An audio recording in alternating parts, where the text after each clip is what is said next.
যে ব্যক্তি ঈমানের সাথে সওয়াবের আশায় রমজান মাসের লাইলাতুল কদর জাগবে, লাইলাতুল কদর শেষ দশকের বিজোড় রাতগুলোর মধ্যে আছে, এই ব্যক্তির সমস্ত গুনাহ আল্লাহ পাক মাফ করে দেবেন। স্পেসিফিকলি বলা নাই 27শে রমজানই লাইলাতুল কদর হবে, স্পেসিফিকলি বলার সুযোগ নাই, মিস হতে পারে। নবীজি বলেছেন শেষ দশকের বেজোড় রাত 21, 23, 25, 27, 29 যে কোনো একটা রাত লাইলাতুল কদর হবে। এক রাত ইবাদত করবেন, সারা হাজার হাজার মাস ইবাদত করার নেকি পেয়ে যাবেন ইনশাআল্লাহ তাআলা। ওই সময় আল্লাহ পাক প্রথম আসমানে নেমে আসেন, সুবহানাল্লাহ, এসে বলেন কে আমাকে ডাকবে, আমি তার ডাকে সাড়া দিব। কে আছে আমার কাছে কিছু চাইবে, আমি তোমার চাওয়া পূরণ করব। কে আছো আমার কাছে ক্ষমা চাইবে, আমি তোমাকে ক্ষমা করে দেব।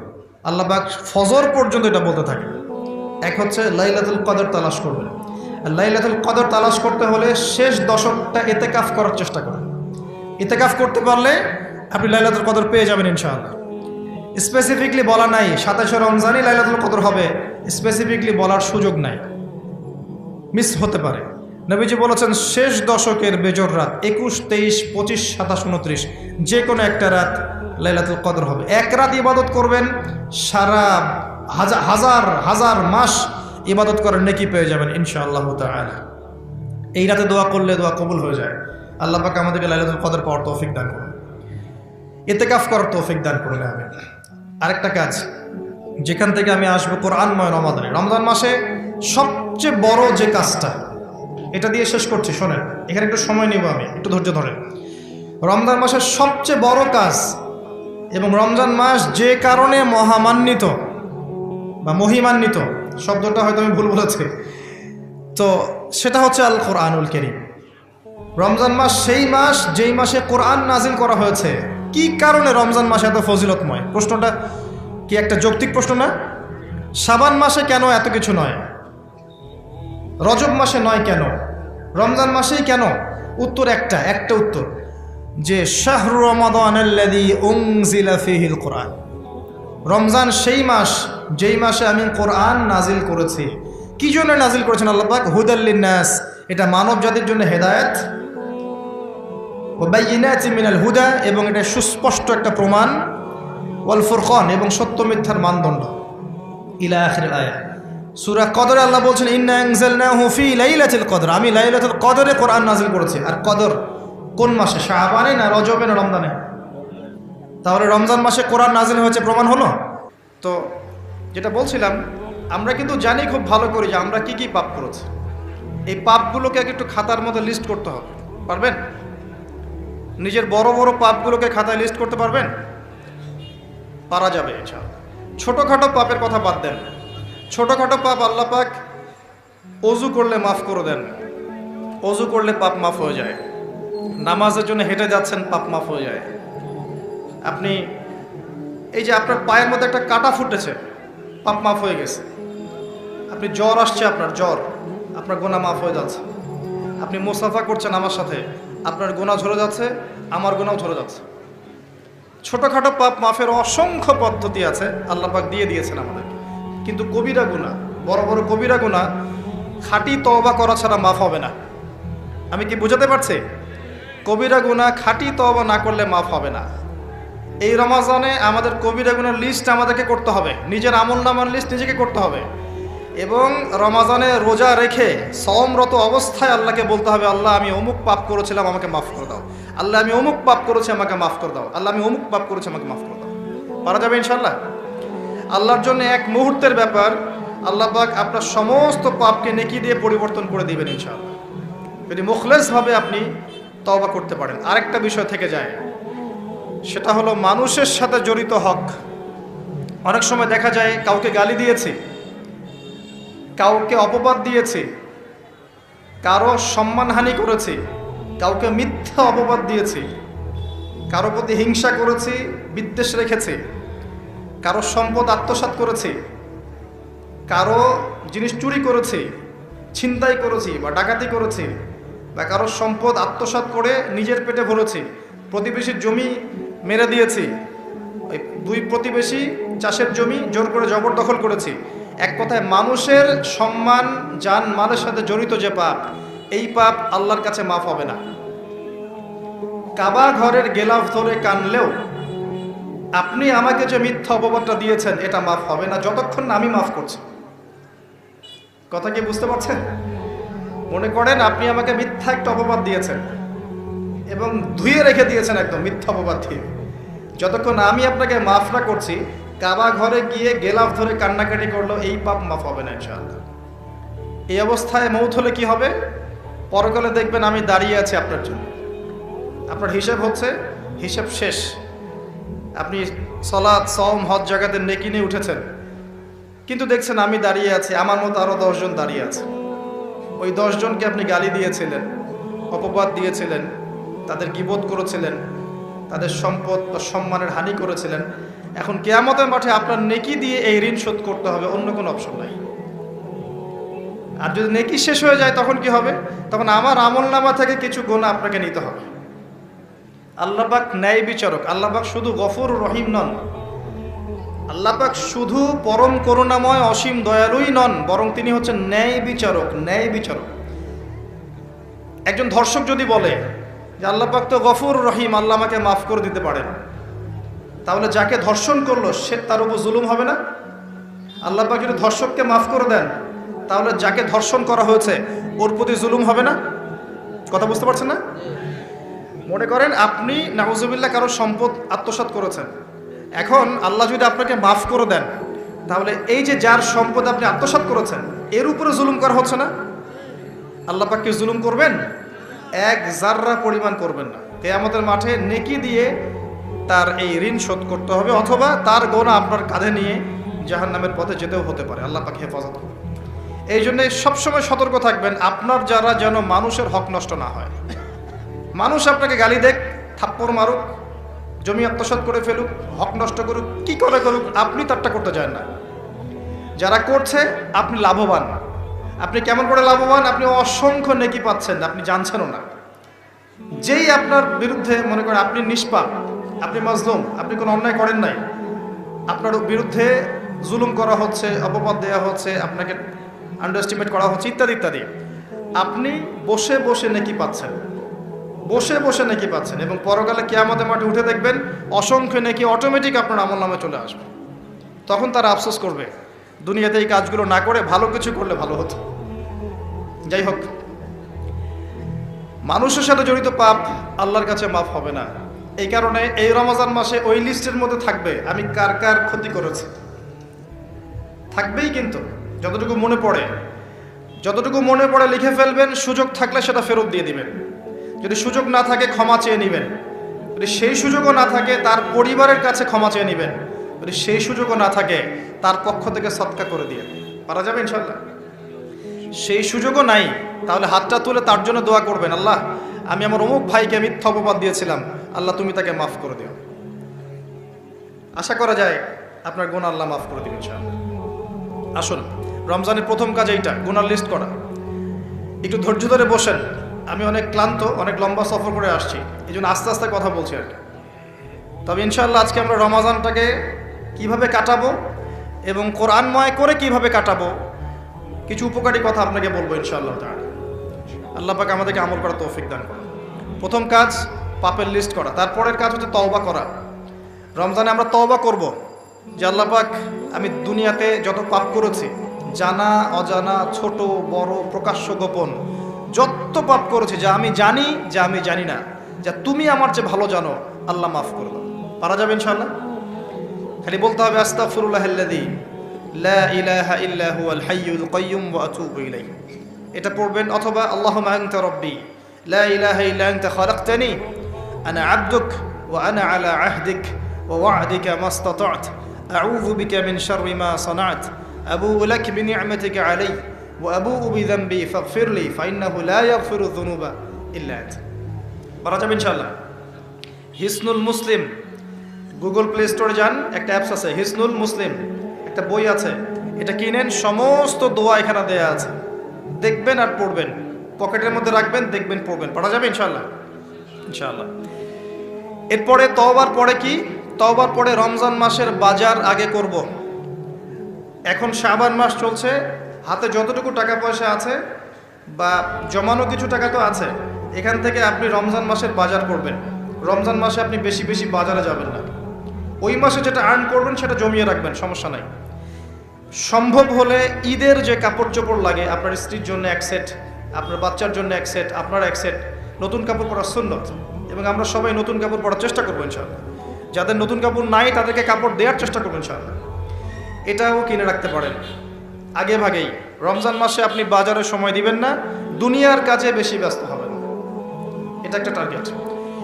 এরপর আপনি রমজান মাসে একটা প্রজেক্ট হাতে নেবেন যে আমার মতো বহু মুসলিম সমাজে আছে যাদের পুরো মাস চলার মতো টাকা পয়সা নাই, আছে না? সামাজিকভাবে হোক, মাদ্রাসার উদ্যোগে হোক, বা রাষ্ট্রীয়ভাবে হোক, যেভাবে হোক, এই গরিব মানুষদের লিস্ট করে বাসায় বাসায় অন্তত এক মাসের বাজার খরচ পৌঁছে দেওয়ার চেষ্টা করতে হবে। পারবেন? পারবেন না? এক মাসের বাজার কত টাকা লাগে? 2000, 3000। নিত্য প্রয়োজনীয় কথা বলছি, সব তো দিতে পারবেন না। 2-3 হাজার, 4000, এর মধ্যে সে চাল পাবে, ডাল পাবে, ছোলা বুট পাবে, তেল পাবে। বাই দ্য ওয়ে, তেলের দাম যে এখন কত আমি তো জানি না, আমি অবশ্য বাজারে চাই না, আমি জানি না দাম কত। তবে একটা ফেসবুক স্ক্রল করতে গিয়ে একটা ভিডিও আসলো, দেখলাম যে দেখে খুব হাসি বের হলো আর কি, যে বাড়ির গিন্নি সে কড়াই ধরে আছে, আর বাড়ির কর্তা ওই তেলের বোতলটাকে তালা দিয়ে লক করে রেখেছে আর কি। তো গিন্নি এসে বলছে আজকে রান্না করবো, তেল দাও।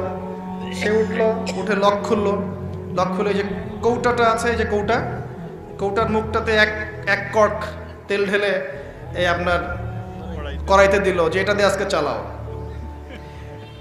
তো আল্লাহ পাক আমাদের এক শ্রেণীর অসৎ ব্যবসায়ীদেরকে হেদায়েত করুক, যারা কৃত্রিম সংকট তৈরি করে জিনিসপত্রের দাম বাড়ায়।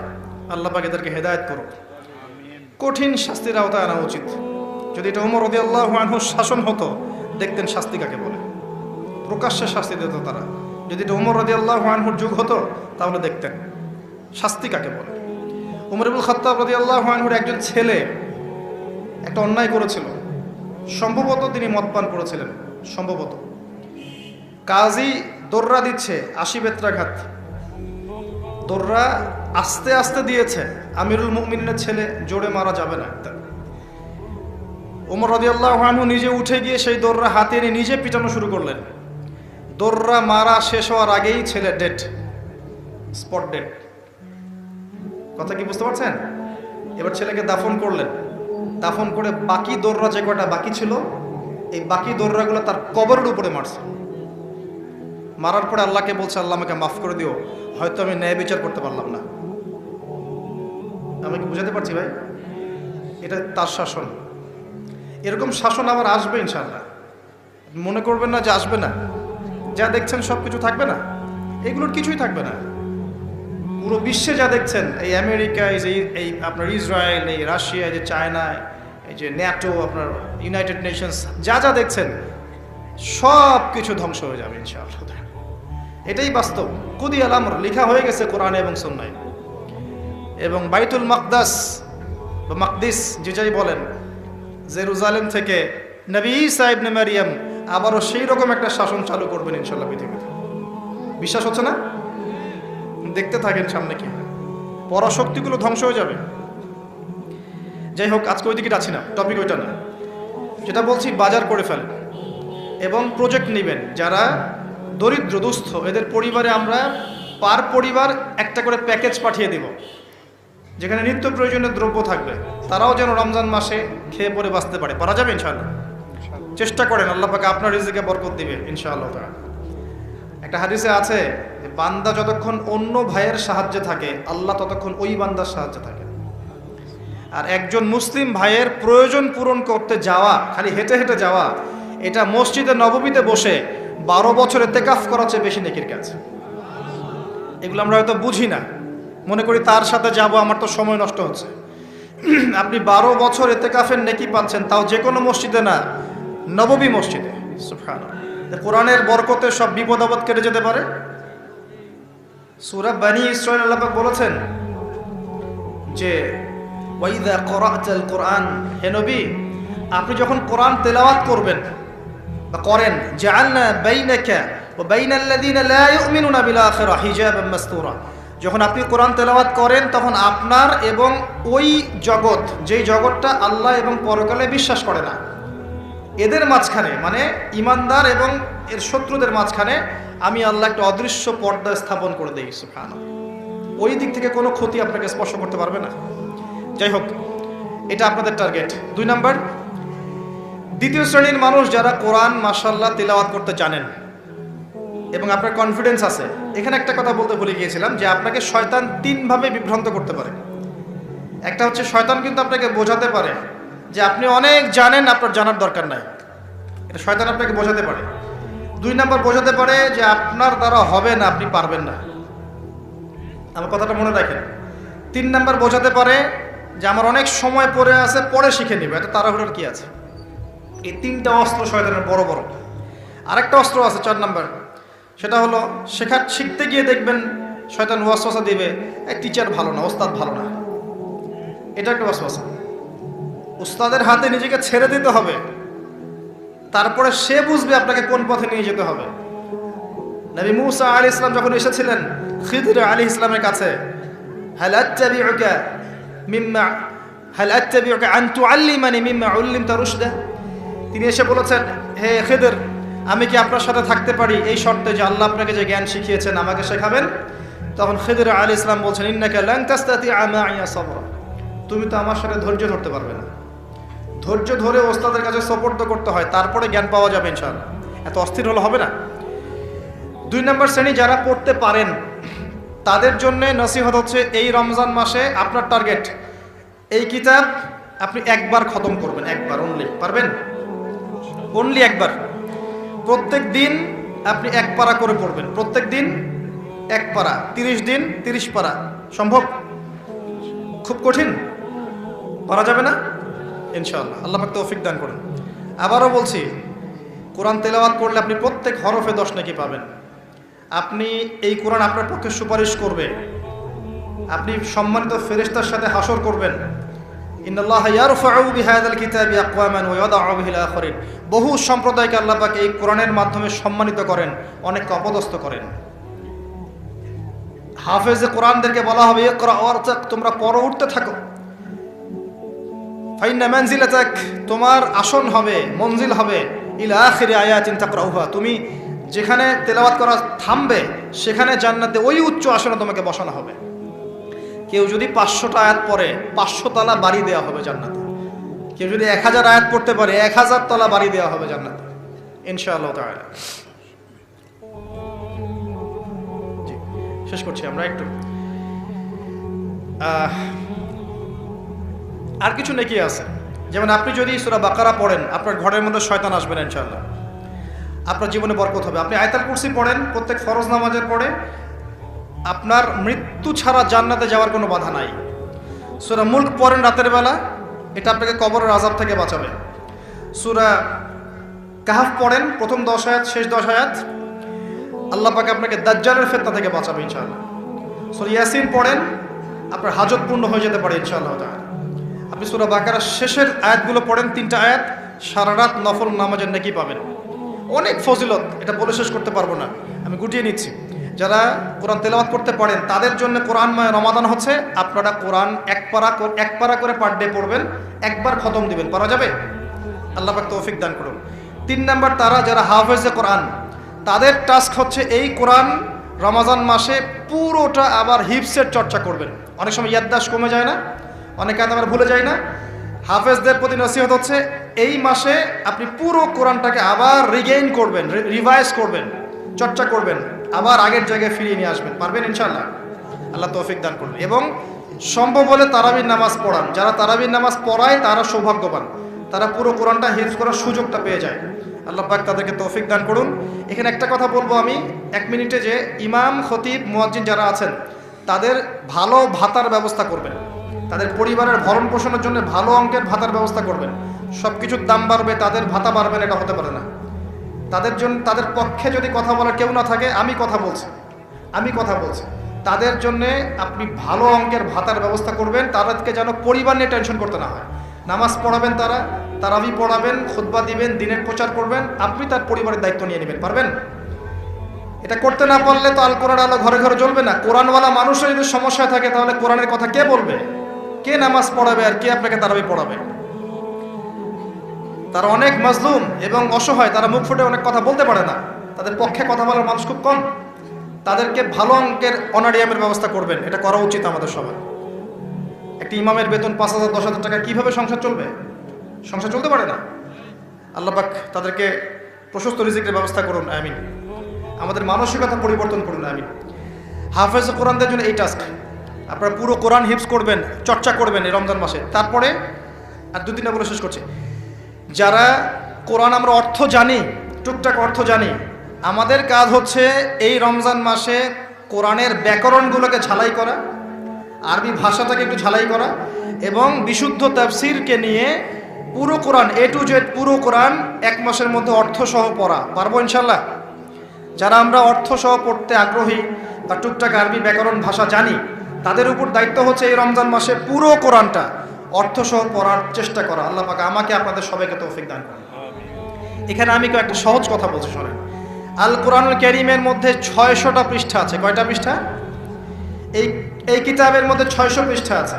প্রত্যেক 20 পৃষ্ঠায় একটা করে পারা শেষ হয়, এবং প্রত্যেকটা পৃষ্ঠায় আপনি 15টা করে লাইন পাবেন। 15টা করে লাইন পাবেন। প্রত্যেকটা লাইনে আপনি গড়ে 9টা করে শব্দ পাবেন। 9টা শব্দ। কোনো লাইনে 10টা থাকতে পারে, কোনো লাইনে 8টা থাকতে পারে। গড়ে 10টা শব্দ, 9টা শব্দ থাকবে। এবং এক পৃষ্ঠায় 135 থেকে 140টা শব্দ থাকে। কথা কি বুঝতে পারছেন? এভাবে হিসাব করলে দেখা যায় যে এই 600 পৃষ্ঠার কিতাবের মধ্যে সব মিলিয়ে শব্দ আছে 77,800টা। কতটা? 77,800টা, অ্যাপ্রক্সিমেটলি 78,000 শব্দ। কিন্তু সুসংবাদ হচ্ছে এই সমস্ত শব্দগুলোই নতুন নতুন শব্দ নয়, বরং এই শব্দগুলো বের হয়েছে মাত্র 4,500 শব্দ থেকে। সুবহানাল্লাহ, চিন্তা করতে পারেন? মাত্র 4,500 শব্দ থেকে এই সমস্ত শব্দগুলো বের হয়েছে। এই শব্দগুলো আবার 3 ভাগে বিভক্ত। একগুলো হচ্ছে নাউন্স বা বিশেষ্য বা ইসম, একগুলো হচ্ছে ফেল বা ক্রিয়া, একগুলো আছে হরফ বা প্রিপোজিশন বা অব্যয়, এই টাইপের। এর মধ্যে মাত্র 200 থেকে 300টা মাজদার যদি আপনি জানেন, এবং একটা শব্দ থেকে অনেকগুলো শব্দ তৈরি করার এই ব্যাকরণের টেকনিকটা যদি শিখতে পারেন, আপনি ইনশাআল্লাহ তাআলা অল্প সময়ের মধ্যেই দেখবেন আল কোরআনের মিনিমাম অর্ধেক অর্থ আপনি বুঝতে পারছেন। এটা এত সহজ, আলহামদুলিল্লাহ। অনেকে বলবেন যে এটা তাকে শুনি নাই। নতুন নতুন মেথড আসছে না? FM মেথড, এই মেথড, সেই মেথড আসছে না? আরবি ভাষা নিয়েও চর্চা হয়, মেথড বের হয়। আরবি ভাষা নিয়ে, কোরআন নিয়ে অনেক গবেষণা চলছে, এবং নতুন নতুন অনেক কোর্স এবং বই লঞ্চ হচ্ছে। এগুলো ঘাটাঘাটি করেন, আপনি দেখবেন যে কোরআনটাকে আল্লাহ পাক সহজ করেছেন। আল্লাহ পাক এটাই বলেছেন, ওয়ালাকাদ ইয়াসসারনাল কোরআনা লিযিকরি ফাহাল মিন মুদ্দাকির। কোরআনকে আমি বোঝার জন্য সহজ করেছি, কেউ কি আছো উপদেশ গ্রহণকারী? আপনি এই ব্যাকরণগুলো শেখেন। আমি একটা ওয়েবসাইটের নাম বলে দিচ্ছি, www.understandquran.com। দেখেন, এখানে সব ভিডিওসগুলো দেওয়া আছে। সময় নিয়ে খালি দেখেন। ইংরেজি ভাষায় দেওয়া আছে, উর্দু ভাষায় দেওয়া আছে। আপনি বুঝবেন, সহজ উর্দু, সহজ ইংরেজি, আপনি পারবেন ইনশাআল্লাহ তাআলা। একটু সময় দেন, 6টা মাস, 1টা বছর সময় দেন, আপনি ইনশাআল্লাহ আল কোরআনের মিনিমাম 60 থেকে 70% অর্থ করতে পারবেন ইনশাআল্লাহ তাআলা। বাকি যেগুলো পারবেন না, সেগুলো একটু কঠিন, সেগুলো আপনাকে আরও উচ্চ লেভেলের বই পড়তে হবে, আলেম ওলামার কাছে গিয়ে পড়ে থাকতে হবে, গ্রামার শিখতে হবে, ব্যাকরণগুলো শিখতে হবে। আস্তে আস্তে আস্তে আপনি পারবেন ইনশাআল্লাহ। শুধু সূরা ফাতিহাতে যে কয়টা শব্দ আছে, 19টা 20টার মতো শব্দ থাকতে পারে। এই শব্দগুলো কোরআনে ঘুরে ঘুরে এসেছে প্রায় 7,800 বার। কতবার? 7,800 বার। এই শব্দগুলো আলহামদুলিল্লাহি মালিক আর রহমান আর রহিম ইয়াকা ওয়া না'বুদু নাস্তাঈন, এই শব্দগুলো ঘুরে ঘুরে কোরআনে এসেছে প্রায় 7,800 বার।